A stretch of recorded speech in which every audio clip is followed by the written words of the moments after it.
રોમનોને પાવ પર લખેલો પત્ર એનો 12મો અધ્યાય. રોમનોને પત્ર એનો 12મો અધ્યાય.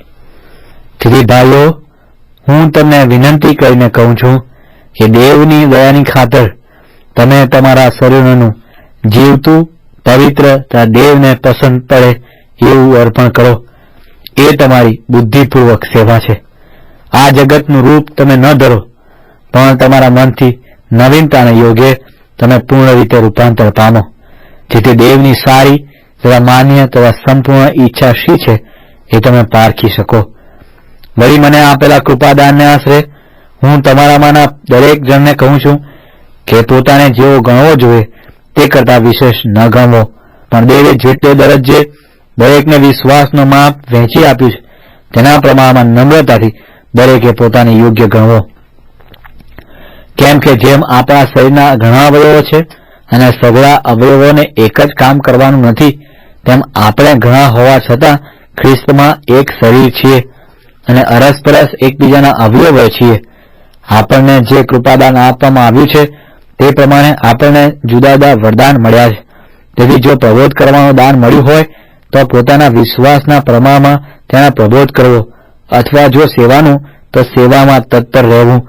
વળી જે શિક્ષક હોય તેને શિક્ષણ આપવામાં મંડ્યા રહેવું, અને જે સુબોધ કરનાર તેને સુબોધ કરવામાં લાગુ રહેવું. જે દાન કરે છે તેને ઉદારતાથી કરવું, જે અધિકારી છે તેને ખંતથી અધિકાર ચલાવવો, અને જે દયા રાખે છે તેને ઉમંગથી રાખવી. તમારો પ્રેમ ઢોંગ વગરનો હોય. જે ભૂંડું છે તેને ધિક્કારો, જે સારું છે તેને વળગી રહો. ભાઈઓ પ્રત્યે જેવો પ્રેમ ઘટે છે તેવો ગાઢ પ્રેમ એકબીજા પર રાખો. માન આપવામાં પોતાના કરતા બીજાને અધિક ગણો.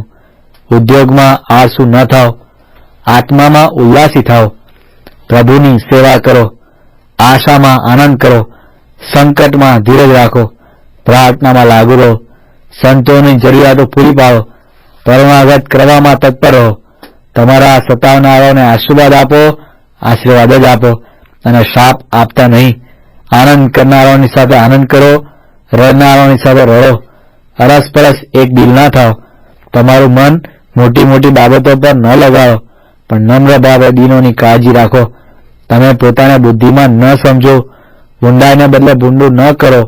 સઘળા માણસોની નજરમાં જે શોભે છે તે કરવાને કાળજી રાખો. જો બની શકે તો ગમે તેમ કરીને સઘળા માણસોની સાથે હળી મળીને ચાલો. ઓ વાલાઓ, તમે સામો વેર ન વાળો, પણ દેવના કોપને સારો માર્ગ મૂકો. કેમ કે લખેલું છે કે પ્રભુ કહે છે કે વેર વાળવું એ મારું કામ છે, હું બદલો લઈશ. પણ જો તારો વેરી ભૂખ્યો હોય તો તેને ખવાડ, જો તરસ્યો હોય તો તેને પાણી પા.